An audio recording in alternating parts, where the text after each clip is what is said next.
ইসলামী আন্দোলন বাংলাদেশ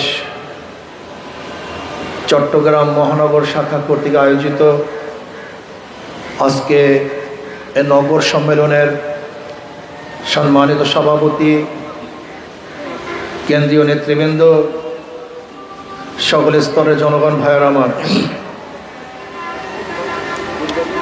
ইসলামী আন্দোলন বাংলাদেশ কি ও কেন? ইসলামী আন্দোলন বাংলাদেশের উদ্দেশ্য কি, নীতি কি, আদর্শ কি? ইসলামী আন্দোলন বাংলাদেশ কি চায়, তাদের দাবি কি?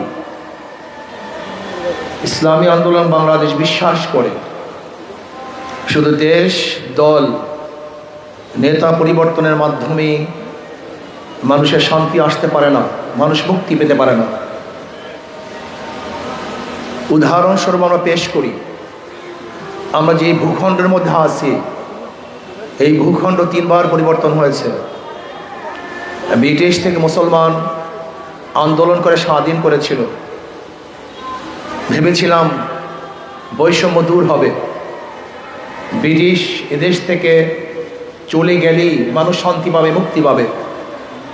আপনারা জানেন, ব্রিটিশ হরা আন্দোলনে মুসলমানদের ভূমিকা ছিল সবচেয়ে বেশি। 1803 ঈসাই সালে যখন ব্রিটিশ দিল্লি দখল করেছিল, তৎকালীন সময় শাহ ওলিউল্লাহ মুহাদ্দিস দেহলভী রহমতুল্লাহ আলাইহির বড় সন্তান শাহ আব্দুল আজিজ রহমতুল্লাহ আলাইহি ঘোষণা দিয়েছিলেন, আজকের থেকে ব্রিটিশ, আজকের থেকে পার্বত্য উপমহাদেশ দারুল ইসলাম নয়, দারুল হারব। ব্রিটিশদের বিরুদ্ধে আন্দোলন করা পড়তে মুসলমানদের জন্য ফরজে আইন। সেই দিনই 1803 ঈসাই সালে ব্রিটিশ হটাও আন্দোলনের সূচনা হয়েছিল। ভেবেছিলাম এবার মুক্তি পাবো, শান্তি পাবো। কিন্তু আমরা কি দেখলাম? বিদেশ এদেশ থেকে যাওয়ার পরেও সংখ্যাগরিষ্ঠ ভারতবাসী তারা মুসলমানদের উপরে অত্যাচার করছে, অবিচার করছে, বৈষম্য করছে। মুসলমানরা চিন্তা করেছিলাম, যদি মুসলমানদের জন্য আলাদা ভূখণ্ড করতে পারি, আলাদা দেশ করতে পারি, তাহলে মুসলমান বৈষম্য দূর হবে, নির্যাতনের শিকার হবে না, জুলুম অত্যাচার হবে না, স্বাধীনতা ভোগ করবে। এর জন্য মুসলমানদের আন্দোলনের ভিত্তিতেই আমরা ভারত থেকে আলাদা হয়ে পাকিস্তান নামে একটা দেশ করেছিলাম। ভেবেছিলাম আর বৈষম্য থাকবে না, জুলুম থাকবে না, অত্যাচার থাকবে না, অবিচার থাকবে না। কিন্তু আমরা কি দেখলাম? পশ্চিম পাকিস্তানের মানুষ তারা পূর্ব পাকিস্তানের মানুষের সাথে বৈষম্য করছে, তাদের অধিকার দিচ্ছে না। আবার এদেশের মানুষ একত্রে আন্দোলন করেছিলাম, সংগ্রাম করেছিলাম। আমরা পাকিস্তান থেকে ভাগ হয়ে বাংলাদেশ নামে একটা স্বাধীন রাষ্ট্র করেছিলাম। ভেবেছিলাম বৈষম্য দূর হবে, সাম্য, মানবিক মর্যাদা, সামাজিক ন্যায় বিচার প্রতিষ্ঠা হবে। এই 3 স্লোগানের ভিত্তিতে আমরা আন্দোলন করে, রক্ত দিয়ে, জীবন দিয়ে লাল সবুজের পতাকা বাহী এক দেশ বাংলাদেশ গড়েছিলাম। কিন্তু 71-এর সেই আন্দোলন সংগ্রাম আজও সাকসেস হয়নি। আমরা আবার 2024-এ বৈষম্য বিরোধী আন্দোলন করে আবারও ফ্যাসিস্টকে তাড়িয়েছি। কিন্তু আমরা কি দেখলাম? 5ই আগস্টের পরেও আজকে যারা আছে সংখ্যাগরিষ্ঠ, যারা ক্ষমতাবান, তারা বৈষম্য করছে। সেই জুলুম, সেই অত্যাচার, সেই অবিচার, আজও ধর্ষণ, আজও বিনা বিচারে হত্যা, আজও চাঁদাবাজি, আজও দখলদারি, আজও সেই মানুষের অধিকার ফিরে পাচ্ছি না। আজকে গরিব দুঃখী মেহনত মানুষ তাদের অধিকারের জন্য আন্দোলন করছে। এর জন্য আমরা আন্দোলন করি নেই। বৈষম্য দূর করার জন্য আন্দোলন করেছিলাম, বৈষম্য সৃষ্টি করার জন্য আন্দোলন করি নেই। জুলুমকে দূর করার জন্য আন্দোলন করেছিলাম, জুলুমকে স্থায়িত্ব করার জন্য আন্দোলন করি নেই। দুর্নীতিকে দূর করার জন্য আন্দোলন করেছিলাম, দুর্নীতিকে পোষণ করার জন্য আন্দোলন আমরা করি নেই। আজকে গরিব দুঃখী মানুষের অধিকারকে ফিরিয়ে দেওয়ার জন্য আন্দোলন করেছিলাম। তারা ঝুঁকি থেকে মরবে, আমাদের সামনে না খেয়ে থাকবে, বস্ত্রহীন থাকবে, ক্ষুধার্ত অবস্থায় থাকবে, এক মুঠা খাদ্যের জন্য কাক এবং কুকুরের সাথে ডাস্টবিনে লড়াই করবে। এরকম দেশের জন্য আমরা আন্দোলন করি নাই। আমরা আন্দোলন করি নাই আজকে আমার মা বোনেরা ধর্ষিত হবে। আমরা আন্দোলন করি নাই আজকে হাজারো ইয়েতিম, মিসকিন, বিধবারা না খেয়ে ধুকে মরবে। এই জন্য আমরা আন্দোলন করি নাই। আমরা আন্দোলন করি নাই আজকে খোলা আকাশের নিচে আশরাফুল মাখলুকাত মানব সন্তান শুয়ে থাকবে, এই দেশ দেখার জন্য আন্দোলন করি নাই, আমরা আন্দোলন করি নাই। আজকে হাজারো গরিব সন্তানরা মেধাবী, তারা অর্থের অভাবে উচ্চশিক্ষায় শিক্ষিত হতে পারবে না, এরকম দেশ দেখার জন্য আন্দোলন করি নাই, এর জন্য আন্দোলন করি নাই। আজকেও চাকরির জন্য টেলিফোনের প্রয়োজন হবে, মেধার কোনো প্রয়োজন হবে না, এর জন্য আমরা আন্দোলন করি নাই। আন্দোলনের জন্য করি নাই যে অফিসে গিয়ে আজকেও জনগণদের অধিকার বাস্তবায়ন হবে না, জনগণ সম্মানিত হতে পারবে না, চাঁদা দিতে হবে, ঘুষ দিতে হবে, তারপর তাদের ফাইল পাস হবে, এর জন্য আমরা আন্দোলন করি নাই। আমরা এর জন্য আন্দোলন করি নাই বিচারকরা কারোর দিকে তাকিয়ে বিচারের রায় লিখবে, এর জন্য আন্দোলন করি নাই। আমরা আন্দোলন কেন করেছিলাম? যেখানে বৈষম্য থাকবে না, মানুষ অধিকার ফিরে পাবে, জুলুম থাকবে না, অত্যাচার থাকবে না, অবিচার থাকবে না, যেখানে অধিকার প্রতিষ্ঠা মুসলমানদের, যেখানে অধিকার প্রতিষ্ঠা হিন্দুদের, খ্রিস্টানদের, বৌদ্ধদের, ঋষি, কামার, মজদুর, চাষা, শ্রমিক, মেটো, যত শ্রেণীর মানুষ বাংলাদেশে বসবাস করে সাম্য। আমরা বাংলাদেশের নাগরিক হিসেবে সবাই সমান, সবার অধিকার সমান। আজকে আশরাফুল মাখলুকাত যারা সৃষ্টির সেরা জীব, এরকম হাজারো মানুষ, আমাদের বাচ্চারা, আমাদের গরিব শ্রেণীর বাচ্চারা, আপনি দেখবেন নেশাগ্রস্ত অবস্থা আছে, রাস্তার মধ্যে নেশা করতেছে, তাদেরকে দেখার মতো কেউ নেই। দেখবেন হাজারো আশরাফুল মাখলুকাত তার মারা তার ছোট বাচ্চাকে বুকের মধ্যে নিয়ে তাদের খাদ্যের জন্য তারা ভিক্ষা করছে রৌদ্রের মধ্যে। ওই ছোট বাচ্চা, শিশু বাচ্চাটা, যেন আমাদের বাচ্চাদেরকে আমরা কত আদরে বসা, আদরে তাদেরকে স্নেহ মায়া মমতা তাদেরকে আমরা পালি, অথচ ওই আশরাফুল মাখলুকাত ওই বাচ্চারা ধুলের মধ্যে, কাদার মধ্যে, মিশিরের মধ্যে, কুয়াশার মধ্যে না খেয়ে তারা থাকে না। এই বাংলাদেশ আমরা দেখতে চাই না। আমরা কেমন বাংলাদেশ দেখতে চাই? আশরাফুল মাখলুকাত প্রত্যেকটা মানুষের মর্যাদা দিতে হবে, চাই সে গরিব হোক, ঋষি হোক, কামার হোক, মেতর হোক, চাষি হোক, বেদে সম্প্রদায়ের লোক হোক না কেন, সে আশরাফুল মাখলুকাত, তাকে সম্মান করতে হবে, ইজ্জত দিতে হবে। আমি বিশ্বাস করি ওমর বিন খাত্তাব রাদিয়াল্লাহু বলেছেন, আমার খেলাফতের আমলে ফোরাতের কুলেও যদি একটা কুকুর না খেয়ে মারা যায়, আমি ওমরকে জবাব দিতে হবে। আমি মনে করি এই আদর্শবান নেতা যতদিন পর্যন্ত বাংলাদেশের নেতৃত্ব না দিবে, ততদিন পর্যন্ত আশরাফুল মাখলুকাতের ইজ্জত, আবরু, সম্মান রক্ষা হবে না, প্রতিষ্ঠিত হতে পারে না। আজকে আমরা কি চাই? আমরা চাই অর্থনৈতিক ভারসাম্য। আপনি কি জানেন আজকে বাংলাদেশের অর্থ মাত্র কয়েকটা পরিবারের কাছে? আপনি কি জানেন বিগত সরকারের আমলে কি পরিমাণে টাকা পাচার হয়েছে? 28 লক্ষ কোটি টাকা। এক বছরে বাংলাদেশে বাজেট হয় 7 লক্ষ কোটি, আর শুধু পাচার হয়ে গেছে 28 লক্ষ কোটি টাকা। আপনি কি জানেন বাংলাদেশের প্রত্যেকটা নাগরিকের মাথার উপরে 1.5 লক্ষ টাকা ঋণ? আপনি কি জানেন বাংলাদেশের অবস্থাটা কি? আমরা অনেকেই জানি না। আজকে বাংলাদেশের যারা ক্ষমতা আছে তারা শুধু নিজেদের দল, নিজেদের ব্যক্তিদের দিকে তাকিয়েছে, জনগণের দিকে তাকাবার তাদের সময় ছিল না। ওরা বড় বড় মেগা প্রকল্পের মাধ্যমে মেগা চুরি করেছে, মেগা ডাকাতি করেছে, দেশটাকে লুটপাটের এক স্বর্গরাজ্য হিসাবে তারা গ্রহণ করেছে। আমরা এই রাষ্ট্র আমরা দেখতে চাই না। আমরা কি রাষ্ট্র দেখতে চাই? আমরা রাষ্ট্র দেখতে চাই ইসলাম হুকুমত দেখতে চাই, যেখানে প্রত্যেকটা মানুষ, প্রত্যেকটা গরিব তাদের দরিদ্র সীমার উপরে চলে যাবে, আস্তে আস্তে তারা ধনী হয়ে যাবে। আমার মা বোনেরা বড় বড় শিক্ষিত হবে, আমার মা বোনের ইজ্জত আবরু নিয়ে বসবাস করতে পারবে। আমরা কি দেখতে চাই? আমরা দেখব যে বাংলাদেশে মেধার ভিত্তিতে চাকরি হবে, মেধার ভিত্তিতে সব কাজ হবে, কোনো জায়গায় বৈষম্য থাকবে না। আমরা কি দেখতে চাই? আমরা দেখতে চাই বাংলাদেশ এমন এক রাষ্ট্র হবে যেখানে মা বোনের রাস্তা নামবে কিন্তু ধর্ষিতা হবে না, ইফতিজিংয়ের শিকার হবে না। আমরা এমন বাংলাদেশ দেখতে চাই জনগণ দরজা খুলে ঘুমাবে কিন্তু সেই ঘরের মধ্যে চুরি হবে না, ডাকাতি হবে না। আমরা এমন বাংলাদেশ দেখতে চাই যে বাংলাদেশের মধ্যে মানুষ নির্বিঘ্নে টাকা নিয়ে হাঁটবে, তার পকেটের দিকে কেউ তাকাবে না। আমরা কেমন বাংলাদেশ দেখতে চাই? একজনে বিল্ডিং করবে, চাঁদা দেওয়ার কোনো প্রয়োজন হবে না। আমরা কেমন বাংলাদেশ দেখতে চাই? ব্যবসায়ীরা ব্যবসা করবে, যেখানে চাঁদার কোনো প্রয়োজন হবে না, নির্বিঘ্নে ব্যবসা করতে পারবে। আমরা কি বাংলাদেশ দেখতে চাই?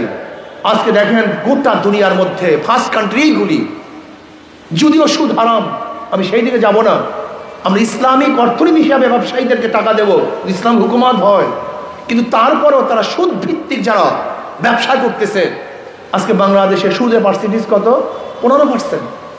অথচ বিদেশে সুদের পার্সেন্টেজ কত? 3% বা 4%। কিভাবে তাদের সাথে সমন্বয় করে ব্যবসা করবে?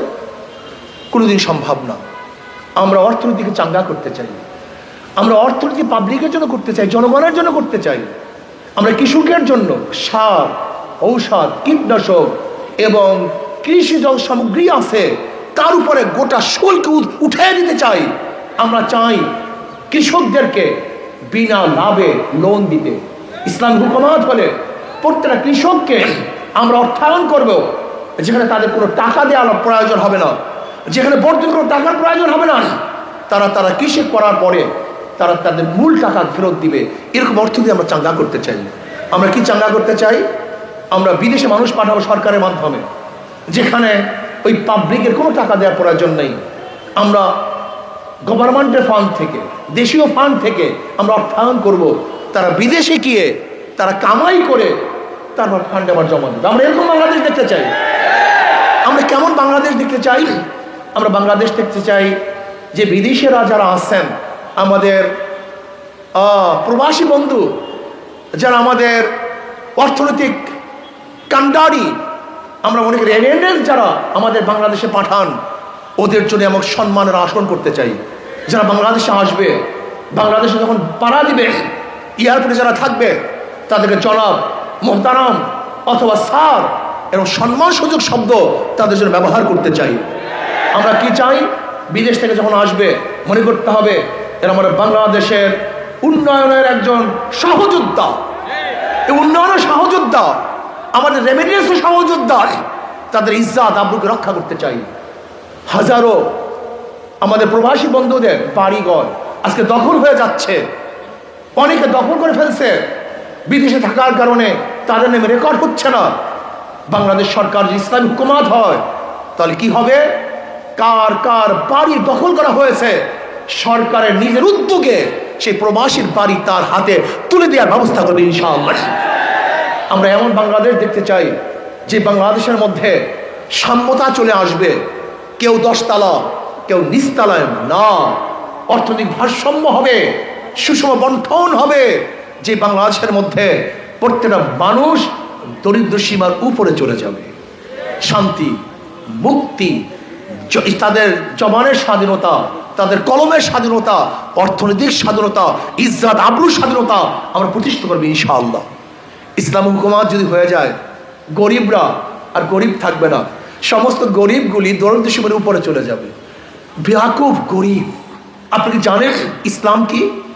ইসলামের গোটা অর্থনীতি গরিবদের জন্য, জাকাত গরিবদের জন্য, ফিতরা গরিবদের জন্য, ওসর গরিবদের জন্য, মানত গরিবদের জন্য, দান গরিবদের জন্য, ইসলামের গোটা অর্থনীতি গরিবদের জন্য। অথচ আশ্চর্য হয়ে যায় এই গরিব ইসলামকে পছন্দ করে না। আমি আশ্চর্য হয়ে যাই। আপনি কি জানেন যদি ইসলাম হুকুমাত চলে আসে, তাহলে বাংলাদেশের আগামী 5-10 বছরের মধ্যে প্রত্যেকটা গরিব দরিদ্র সীমার উপরে চলে যাবে ইনশাআল্লাহ। আমরা কেমন বাংলাদেশ দেখতে চাই? প্রশাসনগুলি জনগণের সেবক হবে, প্রশাসন জালেম হবে না, তাদের মনের মধ্যে ভাব থাকবে না আমি অফিসার, আমি স্যার, বরং তার মধ্যে এরকম ভাব সৃষ্টি হবে আমি একজন খাদেম। এই জনগণ আমাকে পয়সা দেয়, জনগণের টাকা আমার বেতন হয়, কাজে তাদেরকে ইজ্জত করতে হবে, সম্মান করতে হবে। এরকম প্রশাসন আমরা দেখতে চাই। আমরা প্রশাসন, জালেম প্রশাসন দেখতে চাই না, যারা জনগণের সাথে খারাপ ব্যবহার করবে, অত্যাচার করবে, জুলুম করবে, অবিচার করবে। এই প্রশাসন আমরা দেখতে চাই না। যখন প্রশাসনের মাথার মধ্যে আসবে এই জনগণের ভ্যাট ট্যাক্সের পয়সা দিয়ে আমার চাকরির বেতনের পয়সা হয়, আমার রিজিকের ব্যবস্থা হয়, আমার সংসারের ব্যবস্থা হয়, কাজে এদেরকে সম্মান ইজ্জত করতে হবে। এরকম বাংলাদেশ আমরা দেখতে চাই। আমরা কেমন বাংলাদেশ দেখতে চাই? যদি কেউ দুঃখী হয় তার দুঃখে আমরা সবাই দুঃখী হব, কেউ সুখী হয় তার সুখে আমরা সবাই সুখী হব, হাসবো সবাই মিলেমিশে হাসবো, কাঁদবো সবাই মিলেমিশে কাঁদবো, খাবো তো সবাই মিলেমিশে খাবো, উপবাস থাকবো সবাই মিলেমিশে উপবাস থাকবো, সংগ্রাম আন্দোলন করব, সবাই মিলেমিশে আন্দোলন করব। এই দেশটাকে রক্ষা করার জন্য আমরা প্রত্যেকে পাঠ হয়ে যাব, সর্বোচ্চ চেষ্টা করব। যদি আমাদের ভূখণ্ডের দিকে কেউ চোখ তাকায়, ওই চক্ষু তার শরীরে থাকবে না ইনশাআল্লাহ। যদি বাংলাদেশের উপর কেউ আঙ্গুল দাঁড়ায়, ওই আঙ্গুল হাত থেকে বের করে দেবে ইনশাআল্লাহ। এই বাংলাদেশের ভূখণ্ডকে রক্ষা করার জন্য, ইজ্জত আবরুকে রক্ষা করার জন্য আমরা প্রত্যেকে সহযোগী হয়ে যাব। আজকে ফেসিস নতুনভাবে বিভিন্ন আন্দোলনের চক্রান্ত করতেছে। যদি আমরা ঐক্যবদ্ধ হই, কোনো অবস্থাতেই পারবে না, এটা সম্ভব না। আমরা দ্বিতীয় কোনো ফেসিসকে আর ক্ষমতায় দেখতে চাই না। এর জন্য পিআর সিস্টেমের নির্বাচন চাই, পিআর সিস্টেমের নির্বাচন, সংখ্যানুপাতিক হারে নির্বাচন, যেখানে সমস্ত মতের, সমস্ত পথের, সমস্ত দলের মানুষ সংসদের সদস্য থাকবে, মার্কায় ভোট হবে, কোন ব্যক্তিকে ভোট দিবে না। ধরে নেন হাত পাখা মার্কা যদি 30% ভোট পায়, তাহলে তাদের 90 জন প্রতিনিধি সংসদে থাকবে। এমনকি কোন দল যদি মাত্র 1% ভোট পায়, কত পার্সেন্ট? মাত্র 1% ভোট পায়, তারও প্রতিনিধি সংসদে থাকবে। তাহলে কি হলো? জাতীয় সরকার হবে, জাতীয় সংসদ। এই আমাদের নিজাম ইসলামী পার্টি, আমাদের খেলাফত মজলিস, খেলাফত আন্দোলন, জমিয়তে উলামা ইসলাম, মুসলিম লীগ, নিজাম, যত পার্টি আছে, ওই এবি পার্টি বলেন, বাম পার্টি বলেন, যদি হিন্দুরা তারাও তাদের পক্ষ থেকে মার্কা দেয়, তাহলে হিন্দুদের বিশাল এক প্রতিনিধি সংসদে থাকবে। সমস্যা কি? আন্দোলন সংগ্রাম আর রাস্তা করার প্রয়োজন হবে না, আমরা সংসদে বসি প্রত্যেকের কথা ব্যক্ত করতে পারবো। যদি পিআরসি নির্বাচন হয়, ফায়দাটা কি হবে?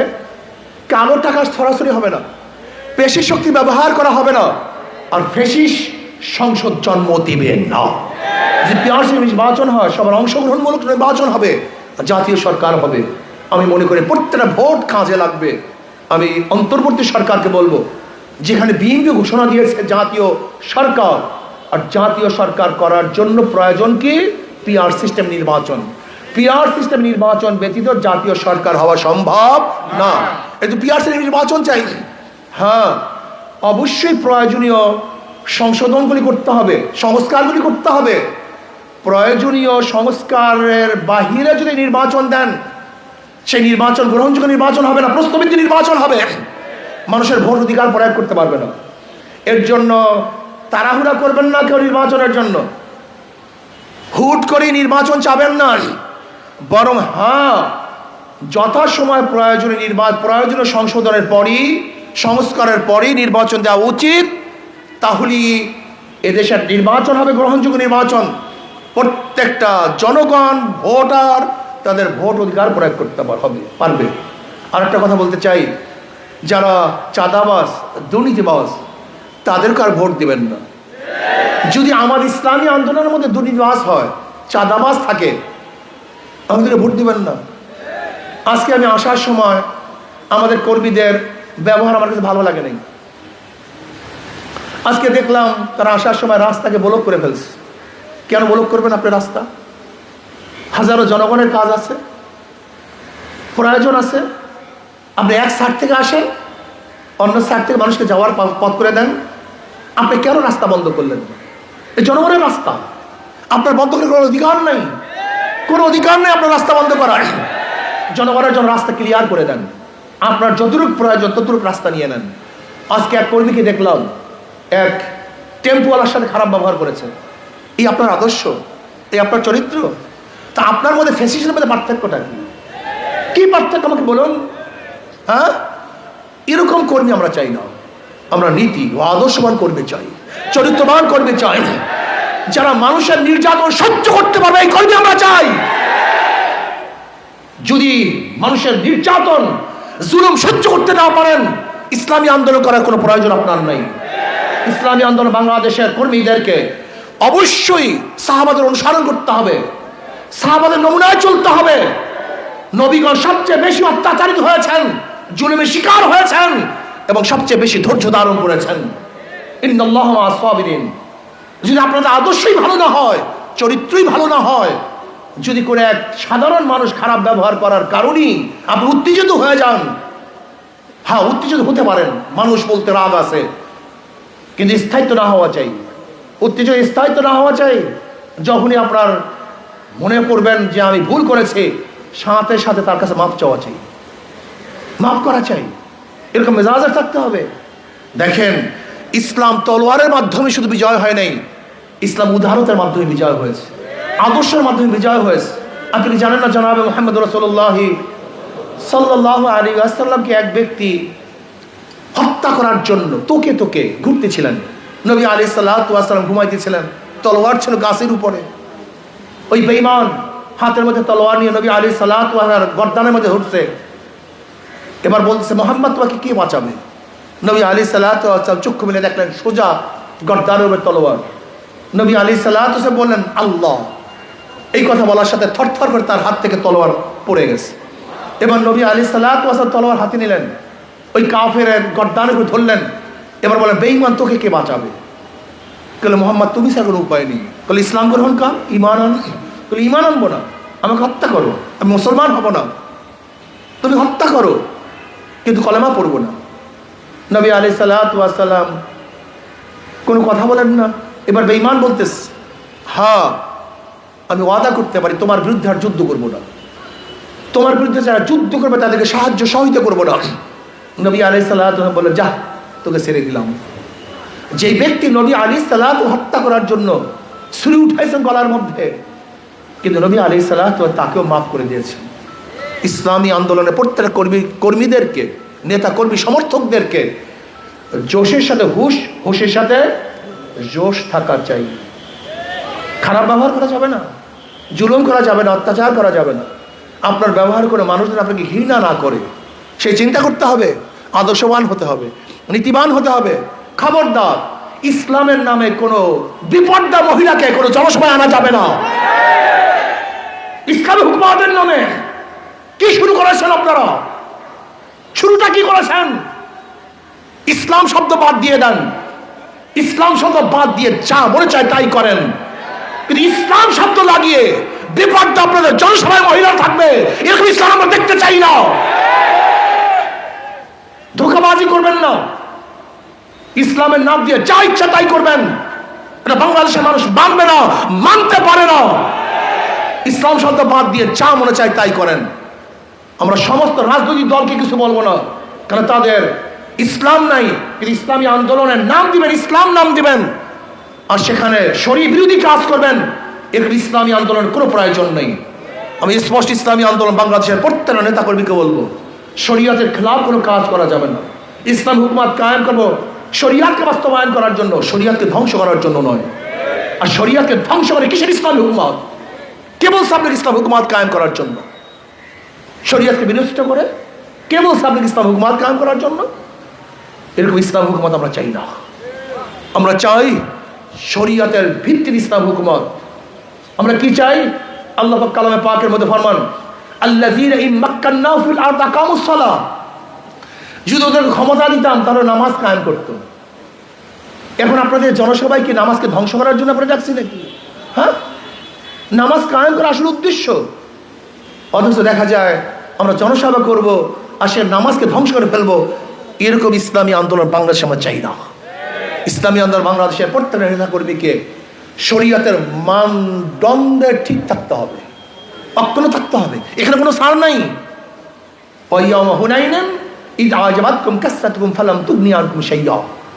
এর ইসলামী আন্দোলন বাংলাদেশের প্রত্যেকটা নেতা কর্মীকে বলবো, আসুন আমরা সম্মিলিতভাবে সবাই এক হয়ে আল্লাহর জমিনে আল্লাহর হুকুমাতকে কায়েম করার চেষ্টা করি। হাত পাখাকে প্রতিষ্ঠিত করি। হাত পাখা এমন এক প্রতীক, যারা নৌকায় নির্বাচন করে নৌকা চালাতে পারে না, যারা ধানে নির্বাচন করে ধান কাটতে পারে না, যারা নাঙ্গলে নির্বাচন করে তারা নাঙ্গল বইতে পারে না, যারা কাস্তে কুঠা নিয়ে নির্বাচন করে তারা নিজেরা লাকড়ি ফাটতে পারে না। কিন্তু হাত পাখা এমন এক প্রতীক, যে নির্বাচন করে সেও চালাতে পারে।